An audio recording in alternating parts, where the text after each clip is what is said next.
Hello everyone! So this is Edmond, Mindaros Channel, isang content creator at gumagawa ng mga tutorials katulad ng laptop PC troubleshootings, mobile device troubleshootings at marami pang ibang klaseng tutorials na sinishare ko dito sa aking channel. At sa video ito ay pag-uusapan natin at i-guide ko kayo on how to acknowledge receipt required for bill on Shopee Affiliate Program. Kung ikaw ay bago lang na naka-join or na-accept dito sa Shopee Affiliate Programs at hindi mo kabisado kung paano ba natin ito i-acknowledge at kung bakit ba kailangan natin ito i-acknowledge. So mga kaibigan, kapag naka-receive ka dito ng email na ganito yung maki-receive mong email na Shopee Affiliate Programs, so required for bill, Shopee Affiliates Philippines, and then nandito naman yung other details, ang kailangan mong gawin dito ay kailangan mo siyang i-acknowledge. Kung bakit? Para makita mo kung tama ba yung calculations ni Shopee about sa commissions mo. So, ititignan mo doon kung tama lahat. Kung tama naman, kailangan mo itong i-confirm. Kung sa tingin mo ay may kulang o iba yung calculations ni Shopee regarding sa commissions mo, and then kailangan mo itong i-reject, pero kailangan mong mag-upload dito yung tamang calculations mo regarding sa commissions mo. So, ganun po siya. In that case naman, na talagang nakalimutan mo na talaga dahil hindi mo pa kabisado dito sa Shopee Affiliate. So, in behalf naman sa'yo, si Shopee Affiliate na yung mag-a-acknowledge sa'yo, mga kaibigan, kapag nakalimutan mo talaga. So, within 3 days, kapag hindi mo ito na-acknowledge, siya na mismo yung mag-a-acknowledge or magko-confirm about sa commissions mo. Alright, so at kung bago ka lang talaga at hindi mo kabisado kung paano ito gawin, ang video ito ay makakatulong sa iyo as your guide. Kaya wag na natin patagalin at start na natin. So ang next step ay kailangan lang natin i-open dito yung ating Shopee app. So i-click mo lang. At dito lang sa baba ay kailangan mo lang i-tap dito yung Meta Profile na makikita dito sa bottom right corner. And then dito lang sa ating Shopee homepage profile. And then next step, kailangan mo lang mag-scroll down. Under lang dito sa more activities, dito lang sa right corner. So makikita mo dito yung see all, kailangan mo lang yan i-click. Ayan, so medyo nag-iba na siya dahil nagdagdag ng features si Shopee. So may dalawa ditong features na nadagdag, ito yung Shopee VIP and then yung Shopee Loyalty. Kaya ganito na po yung format na naman.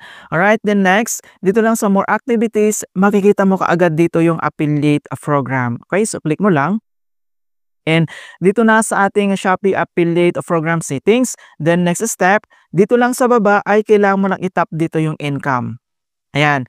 So dito sa income, makikita mo na dito yung ating total mga commissions mga kaibigan dito. And then dito naman sa taas, may makikita ka ditong notifications na please process the receipt to receive your commissions. So kapag mayroon ka ditong i-acknowledge, ganito yung makikita mo lang dito sa taas na notifications, kailangan mo itong gawin. Alright, so dito naman mga kaibigan, makikita mo kaagad dito yung ating bill for commissions completed. So dito mga kaibigan, gumagawa po siya ng bill commissions within 7 days. Ayan, so within 7 days, yung kita mo na commissions dito niya nilalagay kapag okay na siya. And then makaka-receive ka na dito ng ganito siya mga kaibigan, kailangan natin i-acknowledge. So dito lang sa right corner, makita mo dito yung pending na may question mark mga kaibigan, ito siya. And then kailangan mo lang yan i-click. Ayan. So makita mo na dito mga kaibigan yung ating total amount within 7 days. Ito yung kita natin. So nakalagay pa siya na pending. And then pwede mo naman itong i-double check. So click mo lang dito yung commissions income. So makikita mo naman yan mga kaibigan dito kung ano yung kailangan mong i-check. So mayroon ditong seller commissions, yung Shopee commissions, yung total eligible na commissions natin dito, yung tax natin, this amount, and then yung ating payable commissions mga kaibigan. Pwede mo naman i-click dito yung view conversions para makita mo lahat. Ayan. So ito yung mga items na na-sold within 7 days. So nandito naman yung date mga kaibigan sa taas. So makita mo dito kung kailan ba yan na-sold. So nandito yan from October 27 to November 2 mga kaibigan. Nandito yung complete items lang na na-sold sa iyong Shopee video profile. Ayan. Okay, so back lang tayo. Okay? And then next, kung paano ba natin ito i-acknowledge. And then, dito lang mga kaibigan, sa baba ng income breakdown, so makikita mo dito yung pending acknowledge and then kailangan mo lang yan i-click. Okay? So, dito na tayo sa receipt. So, pending acknowledge. So, please acknowledge system-generated receipts if it's correct for you, and you can also reject and upload by yours and upload by yourself. So ito yung sinasabi ko mga kaibigan, kapag hindi tama yung calculations ni Shopee and then kailangan mo itong i-reject and mag-upload ka ng sarili mong calculations. So if you don't acknowledge or reject within 3 days, system will acknowledge for you automatically. Okay, so just in case talaga na sobrang busy mo talaga, hindi mo na ito na-acknowledge, so si Shopee na mismo yung mag-acknowledge para sa'yo.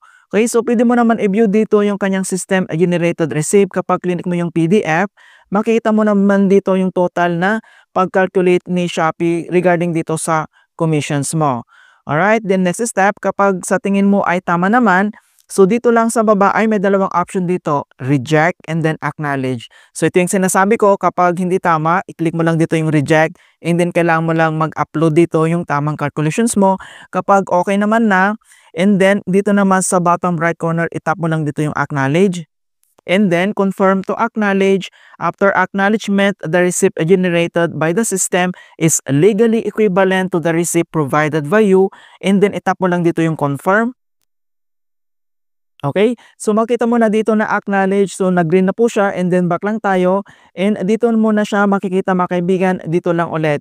So kapag may nakita ka na dito mga pending na ganito, so ibig sabihin ito na yung total amount or yung payout mo na marireceive sa yung Shopee account. So nakaltas na dito yung 10% na tax. Ayan, so ito na yung susunod mong payout. So sa pag-payout naman, so kapag na-acknowledge mo today, so mag-calculate ka lang na within 2 weeks. So sa akin kasi, sa aking experience, so kinalculate ko siya, so within 2 weeks ko talaga na marireceive itong commissions mga kaibigan. So ganun po siya. So para sa'yo, i-check mo din kung ilang weeks mga kaibigan, kung pare-parehas ba or magkakaiba. So based on my experience, kapag in-acknowledge ko ngayon, so magbilang na ako within 2 weeks, saka po siya papasok sa ating Shopee Pay account. So ganun po siya mga kaibigan. Alright, so in hope na nakapagbigay ako ng konting kalaman at guide tungkol sa Shopee Affiliate Programs tutorials. Thank you guys and see you in my next tutorials.